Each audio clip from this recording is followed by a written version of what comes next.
natin. Naka-record naman po yung muhadara natin. So, ito na rin po yung yung fadl o kainaman ng mga nauuna. Mga kapatid naman nating late ay maaari namang silang manood sa YouTube. Loud and clear po ba? Naririnig niyo po ako mga sisters in Islam? Clear po, Ustad. Inshallah. Okay, bismillah.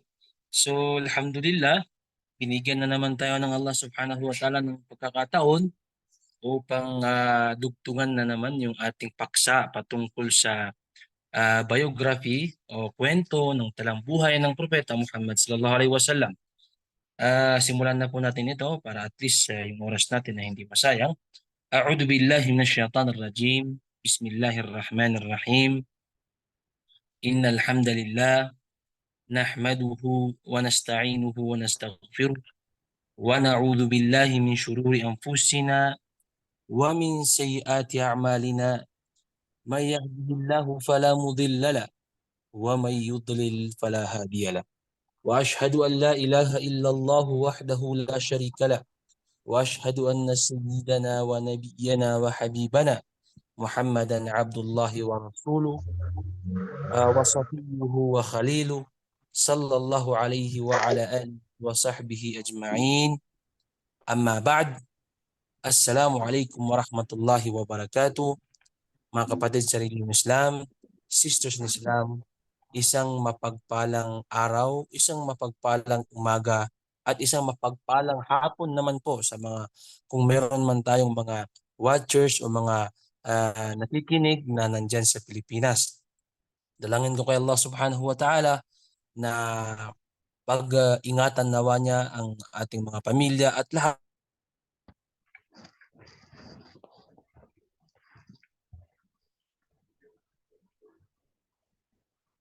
Islam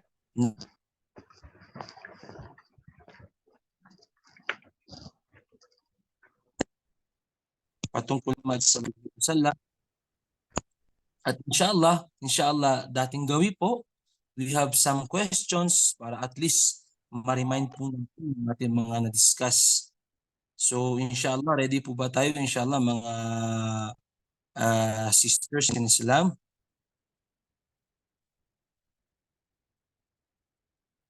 Okay.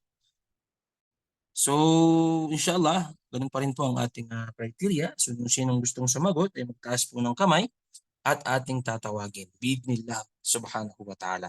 Okay, ayon po sa ating mga natalakay, alhamdulillah, nakaraang Sabado, meron po tayong mga katanungan. Okay, para at least pag nasagot mo ito, it's a sign o ito ay nangangahulugan, sister, na natatandaan mo yung ating mga discussion.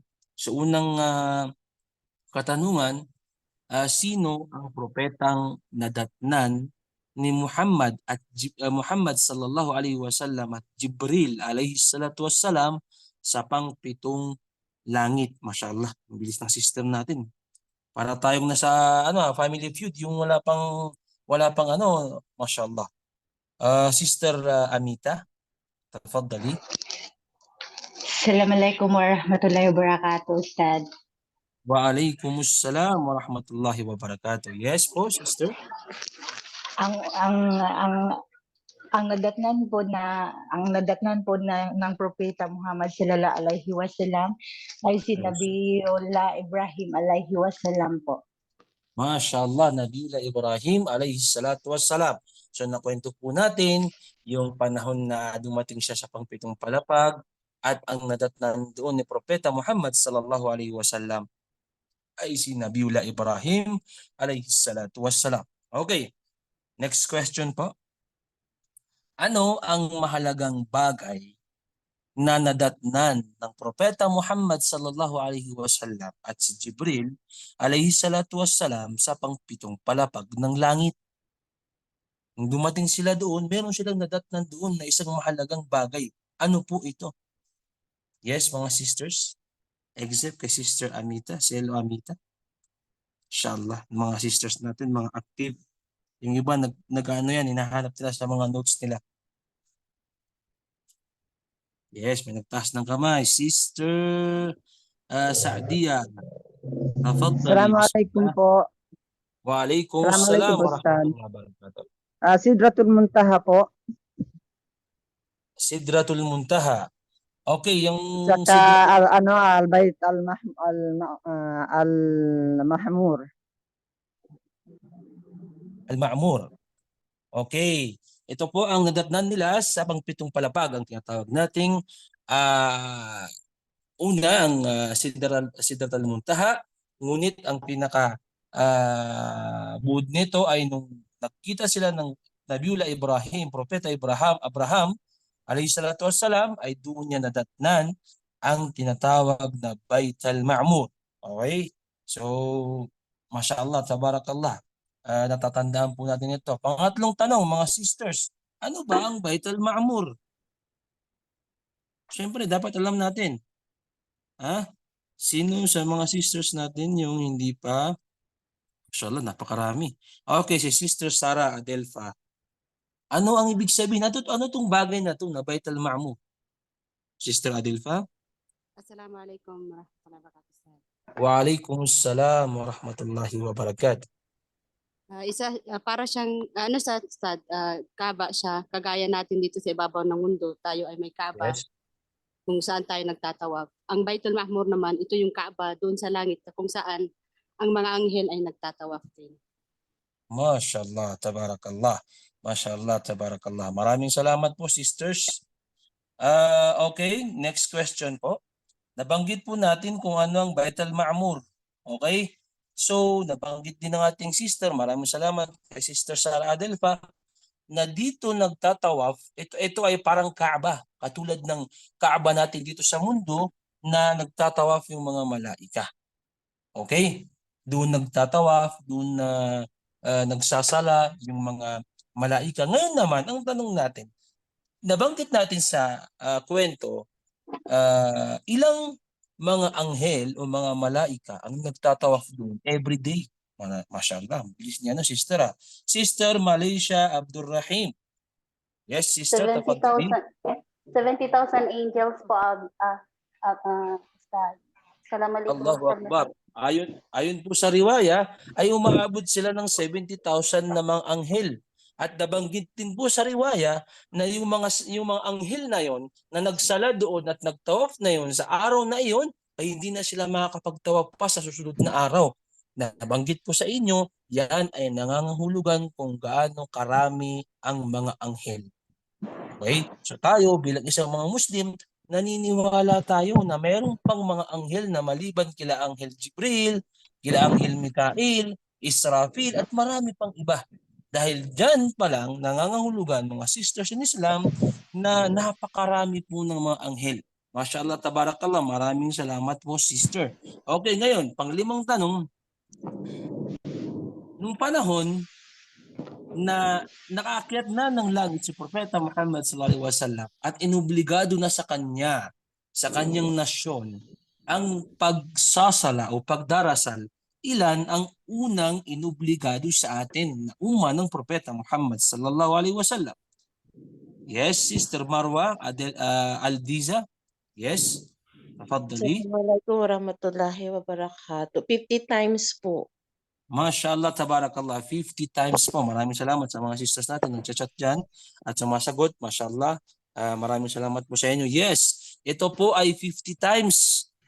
Imagine nyo mga sisters in Islam, kung ito ay hindi nahingi ng Propeta Muhammad sallallahu alaihi wasallam na mabawasan. Tanungin natin ang ating mga sarili sa panahon ngayon. Ngayong oras na ito, kaya ba natin yung 50 times? Hindi natin kaya. Hindi natin kaya mga sisters in Islam. Kahit anong gawin natin. Yung 5 times na aminin natin sa ating mga sarili na minsan ay hindi natin ito maisagawa ng on time. Paano pa yung 50 times?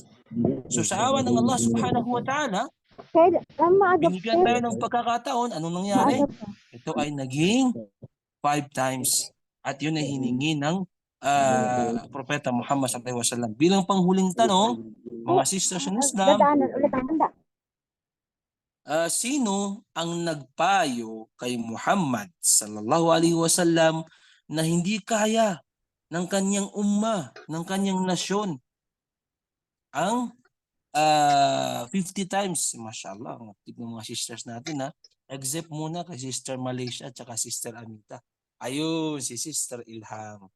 Maraming salamat po sa cooperation nyo. Mashallah. Yes, Sister Ilham, tafaddali. Assalamualaikum warahmatullahi wabarakatuh, Ustad. Wa alaikum Si salam. Nabi Musa po, si Nabi Musa. Nabiullah Musa alayhi salatu wassalam. Siya po ang nagpayo. Pinayuhan niya mga sisters ng Islam. Si Propeta Muhammad sallallahu alaihi wasallam, ya Muhammad, ya Nabi Allah, usugo ng Allah o propeta ng Allah. Maawa ka sa iyong nasyon, maawa ka sa iyong ummah. Hindi nila kaya ang 50 times na yan. At tignan nyo mga sisters ng Islam sa panahon natin ngayon. Kung nangyari man yung 50 times na yun, paano natin gagawin yun sa pang-araw-araw nating buhay? Imagine nyo, nagtatrabaho ka, may mga ginagawa ka, 50 times, sisters in Islam. Paano mo gagawin yun? Okay? So alhamdulillah, magpasalamat tayo sa Allah subhanahu wa ta'ala. Magpasalamat tayo kay Propeta Muhammad sallallahu alaihi wasallam. Magpasalamat tayo kay Musa alaihi salatu wassalam. Dahil si Propeta Muhammad sallallahu alaihi wasallam ang nagpayo sa kanya ay si Musa alaihi salatu wassalam upang mabawasan yung 50 times na yun. Imagine nyo mga sisters, kung nangyari man yun, kung nangyari yung bagay na yun, paano na lang tayo? Okay. So ngayon, mga sisters ng Islam, bago natin dugtungan yung paksa na yun, meron akong nakaligtaan na nais kong balikan muna dahil kailangan po ito. Okay? So nung panahon na yun, bago siya dumating, nakalimutan ko po ito, pasensya na ho kayo, alam niyo naman, tao lang, bago siya dumating sa pang-7 palapag, mga sisters in Islam, nung siya, si Propeta Muhammad sallallahu alaihi wasallam, nung siya ipapasok na ng langit na kasama niya, si Jibril alayhi salatu wassalam, ay pagdating nila sa langit, nagsalam si Jibril sa mga anghel na bantay sa langit. At nang sila ay papasok, nagtanong ang mga anghel, sino ang kasama mo? Ya Jibril. Sabi ni Jibril, siya si Muhammad, na huling sugo, huling propeta ng Allah subhanahu wa ta'ala. Sabi ng mga anghel, isa na palang ganap na propeta si Muhammad sallallahu alaihi wasallam, at binati nila ito, mga kapatid, mga sisters ng Islam, binati nila sa oras na yon. So dito sa kwento na ito, dito natin malalaman na hindi alam ng mga anghel ang mga nangyayari sa lupa. Tandaan po natin yun. Dahil hindi nga alam ng mga anghel na propeta na pala si Muhammad sallallahu alaihi wasallam. Kung hindi man siya nakaakyat sa langit dahil sa gift ng Allah subhanahu wa ta'ala para kay Propeta Muhammad sallallahu alaihi wasallam upang makabisita sa langit, hindi ito malalaman ng mga anghel. So it means nangangahulugan na lahat ng mga pangyayari sa langit langit at lupa, si Allah subhanahu wa ta'ala lamang may alam. Yun ay isang kahulugan na wala po siyang katulad. La sharika lah. Wala po siyang katambal, wala siyang katulad. Siya lang pong nag-iisa. Which is si Jibril alayhi salatu wassalam. Kaya niya nalalaman yung mga nangyayari sa mundo dahil inuutusan siya ng Allah subhanahu wa ta'ala. Yun ang isang dahilan. Ngunit yung mga nasa langit na mga anghel, tandaan po natin, mga sisters in Islam, mga brothers in Islam, hindi po nila alam ang mga pangyayari sa lupa. Dahil ito ay power, dahil ito ay lakas, dahil ito ay para lamang kay Allah subhanahu wa ta'ala. So, binalikan ko po ito dahil nung binasa ko yung nakaligtaan ko po ito. Okay. Bago sila dumating sa pang-7 palapag, pasensya na ho kayo ha. Pagpasok nila, dahil nung pagbati ng mga anghel kay Propeta Muhammad sallallahu alaihi wasallam, pinapasok nila si Anghel Jibril at pinapasok nila si Muhammad sallallahu alaihi wasallam, at pagpasok nila sa unang palapag ng langit, ang unang nadatnan nila ay si Propeta Adam alayhi salatu wassalam. Ang tinatawag nating Abul Bashar, ang tinatawag nating tatay ng lahat ng mga tao sa mundo. At yun ang unang nadatnan ni Propeta Muhammad sallallahu alaihi wasallam sa unang palapag ng langit. Allahu Akbar. Nakita niya yung naririnig niya lamang sa mga kwento ng mga sinaunang mga tao na si Adam ang ating unang propeta at ang ating ama, mga sisters in Islam, mga brothers in Islam. At pinatuloy siya ni Adam at binati siya ni Adam sa kanyang pagiging propeta. Nagkita yung mga nabi sa oras na yun, mga sisters in Islam, Allahu Akbar. Nakita ni Propeta Muhammad sallallahu alaihi wasallam si Adam alayhi salatu wassalam. Imagine mo ikaw na tao sa mundong ito, makikita mo yung mga propeta. Ano ang iyong mararamdaman? Ano ang iyong reaksyon kung makikita mo sila? Subhanallah. Mashallah. At binati siya ni Adam alayhi salatu wassalam sa mga oras na iyon.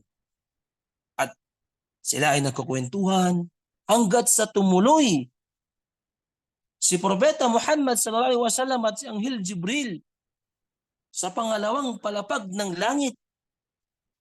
At doon naman ay nadatnan niya si Yahya at si Isa alayhimus salatu wassalam. Sa pangalawang palapag ng langit, nadatnan nila doon si Yahya at si Isa. At ganun din, mga sisters in Islam, mga brothers in Islam.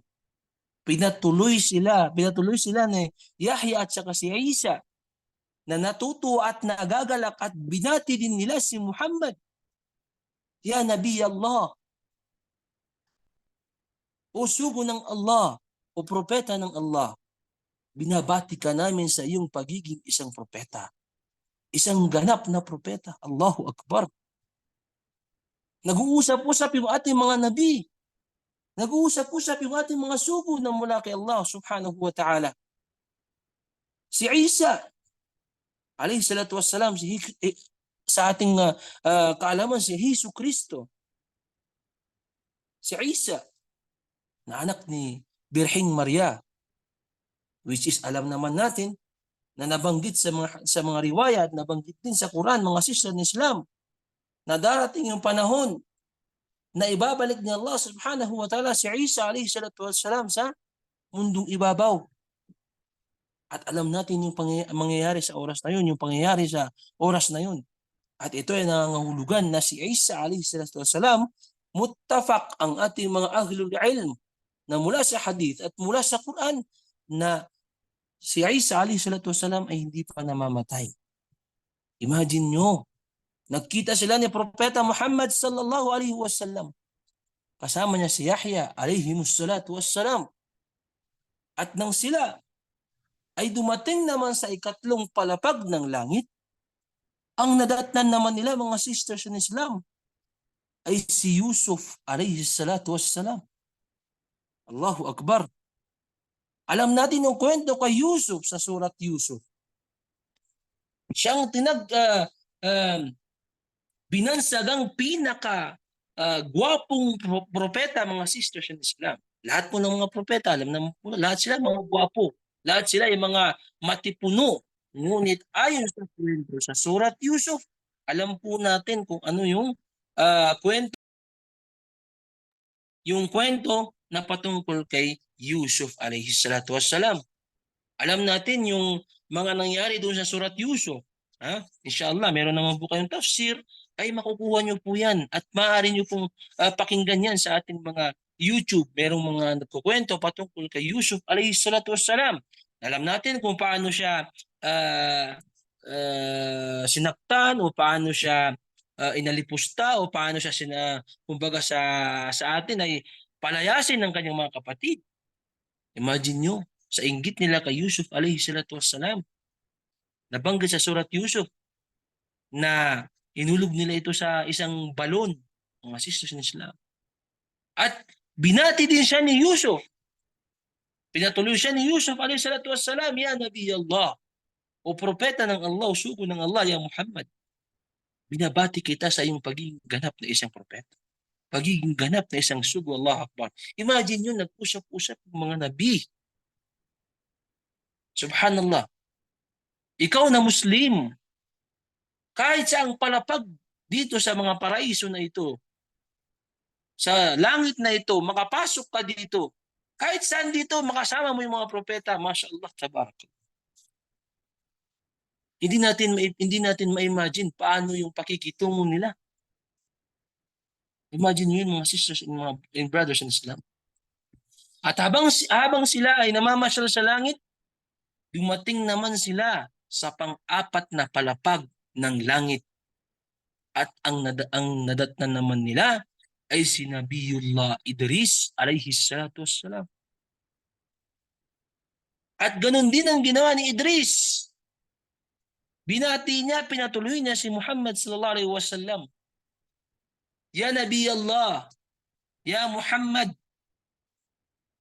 isa ka ng ganap na nabi, isa ka ng ganap na propeta. Subhanallah, Islam. Imagine niyo yun. Mga propeta ang nag-uusap-usap. At habang sila naman ay namamasyal muli, dumating na naman sila sa pang-5 palapag ng langit. At ang kanilang nadatnan doon ay si Harun, alayhi salatu wassalam, na kapatid ni Musa. At ganun din siya, pinatuloy niya si Propeta Muhammad sallallahu alaihi wasallam at pinati niya, Ya Nabi Allah, Ya Muhammad, pusugo ng Allah, binabati kita sa iyong pagiging ganap na sugo. Binabati kita sa iyong pagiging ganap na propeta. At nang sila naman ay namamasyal na Jibril alayhi salatu wassalam, dumating sila sa pang-anim na palapag ng langit.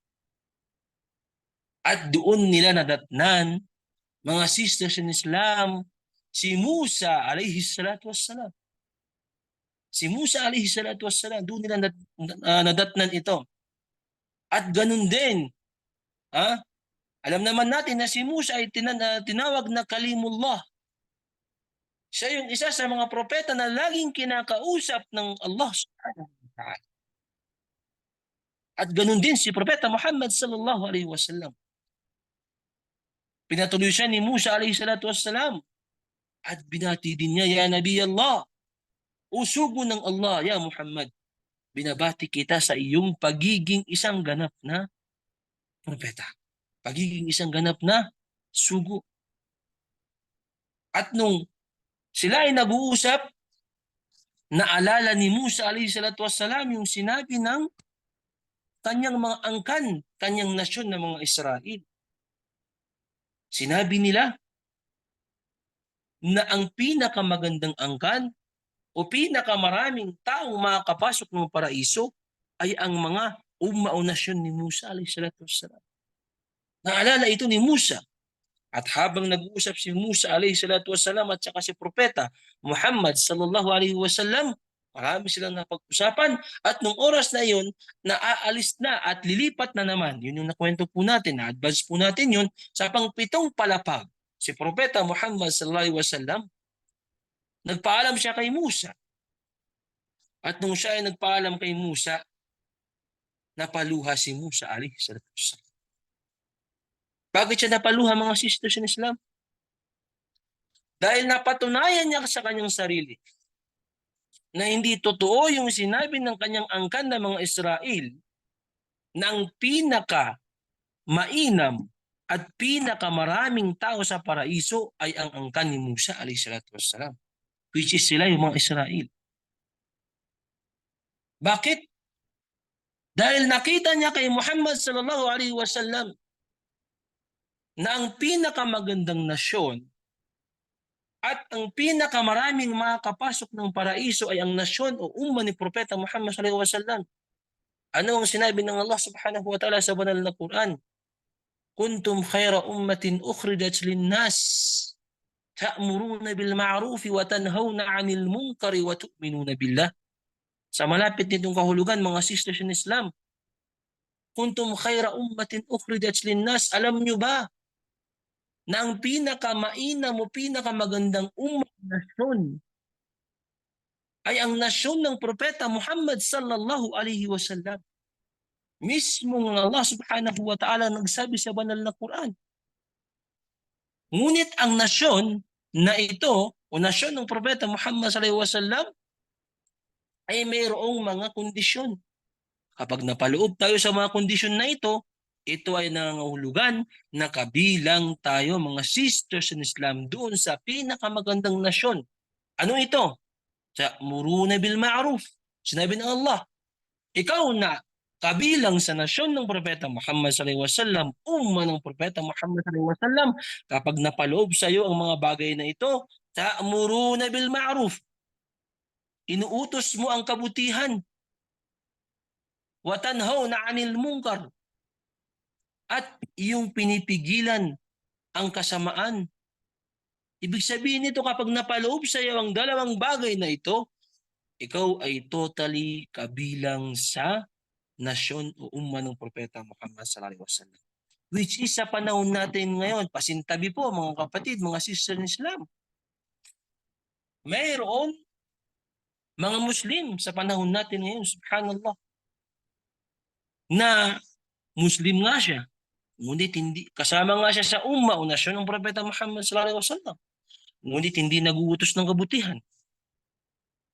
Ngunit hindi siya pumipigil ng kasamaan. Paano ba yung pagpigil ng mungkar o pagpigil ng isang masamang gawain? Ano yung kaida ng Propeta Muhammad sallallahu alaihi wasallam? Ano yung pamamaraan ng Propeta Muhammad sallallahu alaihi wasallam? Kasi minsan, sinasabi ng tao, pakialam ko dyan. Di ba? Pag may nakita siyang isang masamang gawain, bilang isang Muslim, may mga tao na yung mindset nila, anong gagawin ko dyan? Anong pakialam ko dyan? Buhay niya yan eh. No. Ang Propeta Muhammad sallallahu alaihi wasallam ay mayroon siyang kaida. Mayroon siyang pamamaraan ng pagpigil ng isang kasamaan. Mayroon siyang pamamaraan ng pagpigil ng isang mungkar. Kung gusto mong mapabilang doon sa nasyon, o umma ng Propeta Muhammad sallallahu alaihi wasallam, sisters in Islam and brothers in Islam, dapat mag-utos ka ng kabutihan. Yung pag-utos ng kabutihan, alhamdulillah, madali po sa atin yun. Pag may nakita kang kapatid na hindi nagsasala, pwede mo siyang i-remind. Kahit hindi siya diretsahan, pwede mo siyang kausapin ng pabiro. O sister, halika magsala tayo. Brothers, halika magsala po tayo. Ha? Wag mo namang biglain na sabihin ng hindi maganda, baka mamaya mas talikuran kanya o kaya mas talikuran niyang Islam. Kasi yung iba sa atin, mali yung kanyang pamamaraan ng pag-utos eh. Minsan, bago mo utusan yung tao, sasaktan mo muna. Sasabihin mo, kafir, hindi ka nagsasala, halika rito. Subhanallah. No, may mga paraan po yan. So kung gusto mong mapabilang sa umma o nasyon ng Propeta Muhammad sallallahu alaihi wasallam, dapat nandito nasa iyo ang dalawang bagay na ito, mag-utos ng kabutihan at pipigil ng kasamaan. So balikan natin yung kaida o pamamaraan ng Propeta Muhammad sallallahu alaihi wasallam sa pagpigil ng kasamaan. Kasi ito yung mahirap sa atin eh. Kasi mindset ng mga tao, kapag hindi niya ito kilala, o kaya kapag ito ay hindi niya kaibigan, hindi malapit sa kanya, ano yung sinasabi niya? Anong pakialam ko sa kanya? O kaya maaari niyang sabihin na bahala siya sa buhay niya. No, mga kapatid sa reliyong Islam, mga sisters Islam, mayroong kaida, mayroong pamamaraan ng Propeta Muhammad sallallahu alaihi wasallam. Ano ang sinabi niya sa hadith?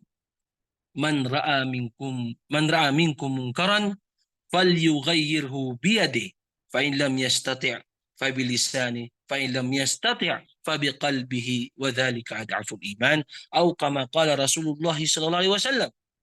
Sa malapit nitong kahulugan, ito ang kaida, ito ang pamamaraan ng pagpigil ng kasamaan. Halimbawa, nakita mo yung kapatid mo, o nakita mo yung sister mo, nakita mo yung brother mo na naninigarilyo. Okay, doon na lang tayo sa mas mababa. Naninigarilyo. Okay. Anong sinabi ng Propeta Muhammad sallallahu alaihi wasallam? Man ra'a minkum munkaran. Kapag kayo ay nakakita ng isang hindi magandang bagay, o nakakita o nakasaksi ng isang gawaing hindi pinag-utos o kaya pinagbawal ng reliyong Islam, doon tayo mag-focus, sigarilyo. Ikaw na nanay, ikaw na tatay, ikaw na kapatid, nakita mo yung anak mo, nakita mo yung kapatid mo na naninigarilyo, which is alam mo na ito ay haram. Sinabi ng Propeta Muhammad sallallahu alaihi wasallam, kapag kayo ay nakasaksi, kapag kayo ay nakakita ng isang hindi mabuting gawain, man ra'a minkum munkaran falyughayyirhu biyadihi. Ito yung unang paraan. Pigilan mo siya sa pamamagitan ng iyong kamay. Kung kaya mo, dahil anak mo ito, paluin mo. Kung kapatid mo, babae, lalaki, nakita mo, kunin mo yung sigarilyo, itapon mo sa pamamagitan ng iyong kamay. Pero kailangan mo ring pag-aralan yun. Hindi porket may nakita kang isang bagay na mungkar, basta-basta mo na lang sasaktan o kukun. No, may mga paraan po yan. Pero bilang isang tao na kaya mo, alam mo sa iyong sarili na may kapasidad ka na pigilan yun sa iyong pamamagitan ng iyong kamay, pigilan mo ito. Yun ang sinabi ng Propeta Muhammad sallallahu alaihi wasallam. فَإِنْ لَمْ يَسْتَطِعْ فَإِنْ لَمْ يَسْتَطِعْ فَبِلِسَانِ. Kung hindi mo kaya nasaktan o kunin o gamitin ang iyong kamay, ano ang gagawin mo? Sabihin mo sa kanya, anak, tigilan mo yan. Haram yan. Kapatid, tigilan mo yan. Haram yan. Iparating mo sa kanya, kapatid, yun ang kaida o pamamaraan ng Propeta Muhammad sallallahu alaihi wasallam. Pag hindi mo kayang gamitin ang iyong kamay, sabihin mo sa kanya. At pangatlo, فَإِنْ لَمْ يَسْتَطِعْ فَبِقَلْبِهِ وَذَلِكَ أَضْعَفُ الْإِيمَانِ. Nakita mo yung isang masamang gawain. Nakita mo yung mungkar, kapatid, sarili ng Islam. Nakita mo yung anak mo. Nakita mo yung sister mo. Nakita mo yung brother mo. Na meron isang bagay na nagawa na taliwas sa sarili ng Islam o kaya bagay na haram, فَإِنْ لَمْ يَسْتَطِعْ فَبِقَلْبِهِ وَذَلِكَ أَضْعَفُ الْإِيمَانِ. Ito ang huling pamamaraan ng Propeta Muhammad sallallahu alaihi wasallam. Ilagay mo sa iyong puso, magdua ka kay Allah, Ya Allah, hinihiling ko sa iyo na yung anak ko ay gabayan mo. Matigil niya yung gawain niyang haram, Ya Allah. Hinihiling ko sa iyo na yung aking kapatid ay tigilan niya yung kanyang gawain haram, Ya Allah. Hinihiling ko sa iyo na yung aking kapitbahay ay itigil niya yung kanyang ginagawang haram, wadhalika ad'aful iman. At kapag yun ay ginawa mo, yun ang pinakamahinang klase ng pananampalataya. So kung gusto mong mapabilang doon sa sinabi ni Musa alayhi salatu wassalam na nalungkot siya na mali pala yung sinabi ng kanyang mga angkan ng mga Israel na pinakamainam na nasyon o umma ay nasyon ng Propeta Muhammad sallallahu alaihi wasallam, kapatid, patunayan mo ito. Sisters in Islam, patunayan mo ito. Brothers in Islam, patunayan nyo ito. Na tayo ay kabilang sa umma o nasyon ng Propeta Muhammad sallallahu alaihi wasallam, mag-utos tayo ng kabutihan at pumigil tayo ng kasamaan upang mapabilang tayo sa nasyon ng Propeta Muhammad sallallahu alaihi wasallam. At nung lumipat na si Propeta Muhammad sallallahu alaihi wasallam sa pangpitong langit, naluluha si Musa alayhi salatu wasalam dahil yun nga, napatunayan niya na hindi po ang kanyang nasyon at hindi ang mga Israel ang pinakamaraming tao sa paraiso, which is tayo na umma ng Propeta Muhammad sallallahu alaihi wasallam ang pinakamaraming makakapasok ng paraiso. Idalangin po natin kay Allah na lahat po tayo ay mapabilang doon, mga sisters in Islam. Amin, Ya Rabbal Alamin.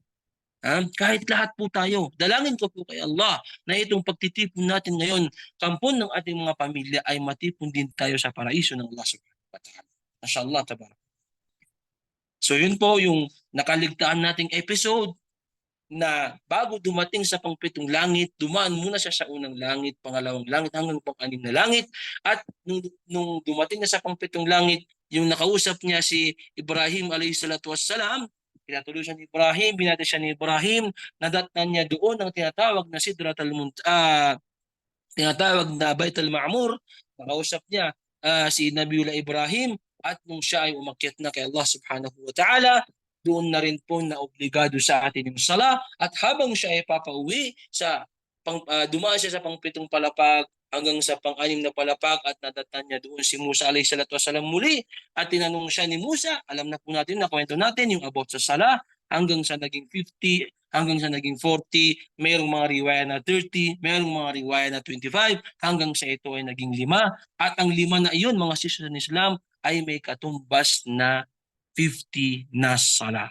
Na may mapangalagaan po natin ang tinatawag na sala o pagdarasal na 5 beses. Okay. Ngayon naman mga sister in Islam, nang papauwi na si Muhammad sallallahu alaihi wasallam, nakadaan na siya ng pang-7 langit, pababa ng mga langit, pang-6, pang-5 hanggang sa unang palapag ng langit. Nang siya ipapauwi na, sinamahan siya ng mga propeta. Allahu Akbar. Sabi nga nila, ineskortan siya ng mga propeta, mga sugo ng Allah. Hinatid nila si Muhammad sallallahu alaihi wasallam hanggat sa sila ay dumating sa Masjidil Aqsa. Kasama ni Propeta Muhammad sallallahu alaihi wasallam ang mga nabi. At nang dumating sila sa Masjidil Aqsa, ay malapit na ang Salatul Fajr. Malapit na itong dumating.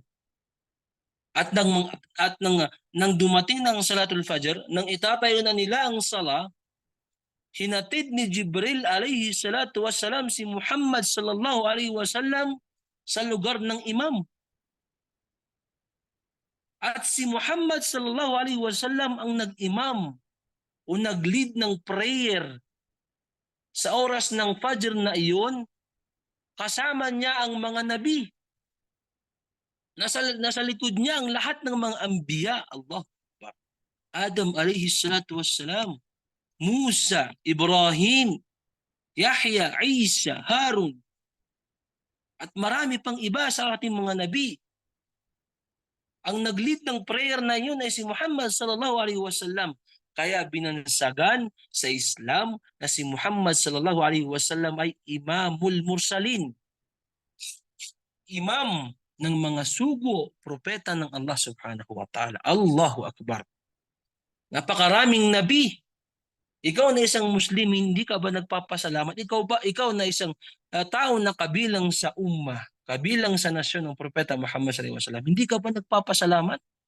Na napabilang ka sa pinakamainam na ummah, napabilang ka sa tinatawag na ummah ng Imamul Mursalin, imam, leader ng mga imam, ng mga sugo at propeta ng Allah subhanahu wa ta'ala. Imagine mo, ang daming propeta sa oras na yun, si Nabi Adam, si Musa, si Ibrahim, pero si Propeta Muhammad sallallahu alaihi wasallam ang kanilang naging imam. Tandaan po natin na si Muhammad sallallahu alaihi wasallam isa sa kanyang bansag o tinatawag na Imamul Mursalin. Imam, leader ng mga sugo, propeta ng Allah subhanahu. Masya Allah, tabarakallah. At nang sila ay matapos ng magsala, nagpaalam na po si Propeta Muhammad sallallahu alaihi wasallam sa kanyang mga kapatid na mga anbiya. Nag-uusap-usap sila, nagpaalam sila, nagpasalamat siya sa kanilang lahat, sa kanilang pagtanggap kay Propeta Muhammad sallallahu alaihi wasallam, sa kanilang mga dalangin, sa kanilang mga pagbati kay Propeta Muhammad sallallahu alaihi wasallam, at sumakay na po si Propeta Muhammad sallallahu alaihi wasallam sa kanyang sa tinatawag nating burak. Alam na po natin yun, na-discuss na po natin. At tumakbo ng napakabilis ang burak at dumating sila sa Makkah na tulog pa yung mga tao. Imagine nyo, mula Palestine hanggang patungo sa Makkah. Umalis sila doon ng Fajr, dumating sila ng Makkah, tulog pa yung mga tao. Ito ay nangangahulugan kung gaano kabilis o gaano kahiwaga ang tinatawag nating burak. Pagdating ni Muhammad sallallahu alaihi wasallam, dumating na po siya sa Makkah. At umalis na yung burak, siya ay umupo sa malapit sa Kaaba. Habang siya ay nakaupo sa Kaaba, sa tabi ng Kaaba, mga sister ng Islam, tulala at mag-isa si Propeta Muhammad sallallahu alaihi wasallam. Bakit siya tulala? Ano ang kanyang nasa isip? Bakit niya? Ano yung naiisip niya? Napagtanto niya sa kanyang sarili. Naisip niya na paano niya sasabihin o ikukwento sa mga taga-Makkah ang mga pangyayaring iyon. Allahu Akbar. Lailatul Isra wal Mi'raj. Isang gabi lamang mula sa Makkah patungong Palestine, mula sa Palestine patungong langit, ay nakapamasyal ang Propeta Muhammad sallallahu alaihi wasallam. Ngayon, paano niya sasabihin ito sa mga taga-Makkah? Ikaw na isang tao, paano mo ito ipapaliwanag sa kanila? Isang pangyayari na imposibleng paniwalaan ng mga tao. Kaya tulala at mag-isa si Propeta Muhammad sallallahu alaihi wasallam na habang siya ay nakaupo sa tabi ng Kaaba, nag-iisip, humihingi ng sa oras na yun, humihingi siya ng tulong kung paano niya ipapaliwanag. Tulong kay Allah subhanahu wa ta'ala, paano niya ipapaliwanag sa mga tao, sa mga taga-Makkah, ang pangyayaring iyon. Na siya ay naglakbay mula sa Makkah patungong Palestine at mula Palestine patungong langit at mula langit patungong Palestine at Palestine patungong Makkah. Imagine nyo yun, paano nangyari yun? So nag-iisip ang Propeta Muhammad sallallahu alaihi wasallam. Napapaisip siya, natutulala. Ya Allah, paano ko ito sasabihin sa mga taga-Makkah? Ano ang dapat kong gawin? At ito ay nangyari lamang sa isang gabi. Allahu Akbar. Mahirap na tanggapin at paniwalaan ng isang tao. Lalong-lalo na yung mga taga-Makkah na alam naman natin na halos lahat ng sinasabi ng Propeta Muhammad sallallahu alaihi wasallam ay pinapasinungalingan nila. Hindi nila ito pinapaniwalaan. Lahat ng mga nanggagaling sa salita kay Propeta Muhammad sallallahu alaihi wasallam ay sinasabi nila na gawa-gawa lamang. Na sinasabi nila na ito ay mga gawain ng salamangkero. Na ito ay mga gawain ng subhanallah, gawain ng isang gumagawa ng sihar, gumagawa ng mga barang, sabi nga nila, mga mambabarang. Yan ang lagi nilang sinasabi kay Propeta Muhammad sallallahu alaihi wasallam. Napaisip at nagpaplano si Muhammad kung paano niya ito sasabihin sa kanyang mga kapamilya sa Makkah. Kung paano niya ipapaliwanag. Kahit doon lamang sa paglalakbay patungong mula Makkah patungong Palestine, inaabot yun ng napakaraming araw. Inaabot yun ng 10 days, inaabot yun ng 20 days, inaabot yun ng buwan. Ngunit ang Propeta Muhammad sallallahu alaihi wasallam ay nakapunta ng Palestine ng isang gabi lamang. At nakabalik pa siya, mga sisters in Islam, mga brothers in Islam. So ngayon, nag-aalala si Propeta Muhammad sallallahu alaihi wasallam. Hindi niya alam kung ano yung kanyang dapat gawin. Hindi niya alam yung dapat niyang sabihin sa mga taga-Makkah. So mga kapatid, that time, ang Allah subhanahu wa ta'ala, alam naman natin, hindi niya pinapabayaan si Propeta Muhammad sallallahu alaihi wasallam. Binigyan niya ito ng isang wahi. Kinausap niya ito ang kanyang gagawin. At mga sisters in Islam, kung kayo rin ay tatanungin, o ikukwento sa inyo yung mga gantong kwento, kayo ay mapapaisip, totoo kaya ito? Pero sa atin, ito ay may mga batayan tayo, may mga hadith, meron tayong nabanggit sa Quran, na ito ay nangyari sa Propeta Muhammad sallallahu alaihi wasallam. At nung panahon na yon, habang siya ay nakaupo sa Kaaba, nag-iisip-isip, nagmumuni-muni, nagpaplano, sabi nga nila, dumating ang isa sa mga laging nag-aalipusta kay Propeta Muhammad sallallahu alaihi wasallam, na siya si Abu Jahl. Alam naman natin kung gaano kinakalaban ni Abu Jahl si Propeta Muhammad sallallahu alaihi wasallam. At nung nakita niya si Muhammad sallallahu alaihi wasallam, tinanong niya ito ng may halong pang-asar, may halong sabi nila pangungutya. Tinanong niya si Propeta Muhammad sallallahu alaihi wasallam, "Oh Muhammad, bakit ka tahimik? Bakit ka mag-isa? Ano yung nangyari sa iyo? Meron ka na bang problema? Hindi na naman ba dumating sa iyo yung dumadating sa iyo na jinn?" Sabi niya. Kasi ang turing nila kay Jibril alayhi salatu wasalam ay isang jinn. At habang sinasabi niya ito, mga sisters in Islam, ay may halong patawa. Sabi nga nila, may halong pang-asar. "Oh Muhammad, anong problema mo? Hindi ka na naman ba binisita ng iyong jinn?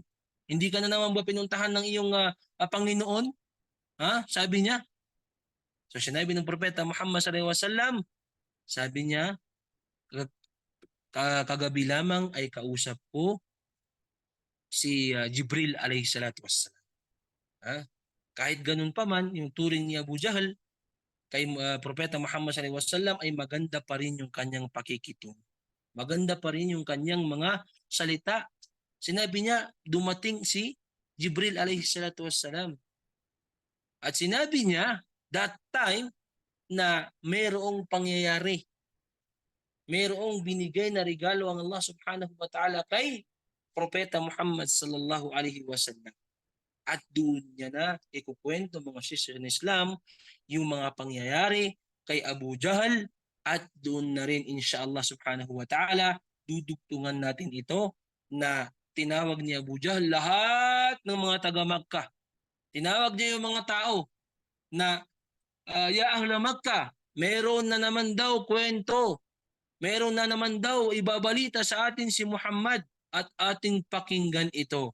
At yan yung mga pangyayari sa oras na yon, habang siya ay nakaupo si Propeta Muhammad sallallahu alaihi wasallam sa malapit sa Kaaba, nag-iisip kung ano yung paraan kung paano niya ipaparating sa mga taga Makkah yung nangyari, at nag-iisip siya ng plano, yung maniniwala sila, humingi siya ng tulong kay Allah subhanahu wa ta'ala. Ngunit sa oras na iyon, dumating yung mapang-asar na si Abu Jahal, dumating yung laging kumukontra kay Muhammad sallallahu alaihi wasallam na si Abu Jahal, at tinanong niya ito, at yan ang pangyayari mga sister ng Islam. At biidnillah sa susunod na Sabado ay diyan naman natin ikukwento kung paano na naman nila hindi pinaniwalaan si Propeta Muhammad sallallahu alaihi wasallam. So yan po yung isang problema ng Propeta Muhammad sallallahu alaihi wasallam, dahil nagkaroon siya ng isang bagay na imposibleng mangyari. Kung ikaw din, may darating sa isang tao at sasabihin niya na ganito ang nangyari sa isang gabi, pumunta ako, halimbawa nasa Pilipinas ka, alam mo ba, sister, galing akong Pilipinas, pumunta ako ng Saudi, tapos kanina lang bumalik ako. Siguro pwedeng mangyari yun, pero isang araw yun. Sasakay ka ng aeroplano, babalik ka, pwedeng paniwalaan yun. Pero yung pangyayari kay Propeta Muhammad sallallahu alaihi wasallam sa panahon na yun ay mustahil. Mahirap paniwalaan. So inshallah subhanahu wa ta'ala, mga sisters in Islam, brothers in Islam, ang susunod nating kabanata ay paano ito ikwento at paano ito tinanggap at ano yung mga nangyari sa oras na yun. Tinanggap pa ito ng mga taga Makkah? At tinanggap ba ito ng mga ibang kamusliman? Kasi pati yung mga ibang mga Muslim, hindi nila ito mapaniwalaan eh. So yan ang susunod nating kabanata. Mga sisters in Islam, mga brothers in Islam, alhamdulillah ay nakwento na naman po natin yung ating kwento patungkol sa mga pangyayari sa Laylatul Isra wal Mi'raj, hanggang sa nakabalik na si Propeta Muhammad sallallahu alaihi wasallam sa Makkah. Siya ay naglakbay patungong mula Makkah patungong Palestine patungong langit, mula langit patungong Palestine, at mula Palestine patungong Makkah. Biidhnillah, ipapaliwanag po natin sa susunod na kabanata kung paano na ito dinipensa o kinuwento ng Propeta Muhammad sallallahu alaihi wasallam. Maraming salamat po sa inyong pakikinig, at inshallah ay dudugtungan pa po natin ito inshallah. Mga sisters in Islam, mga brothers in Islam, maraming salamat po sa inyong lahat, sa inyong mga kooperasyon. Mashallah, tabarakallah. Nakakataba ng puso, nakakagalak, dahil lahat po kayo alam nyo yung mga tanong na ating binabanggit dito. Akhiru da'wana alhamdulillahi rabbil alamin. Assalamualaikum warahmatullahi ta'ala wabarakatuh.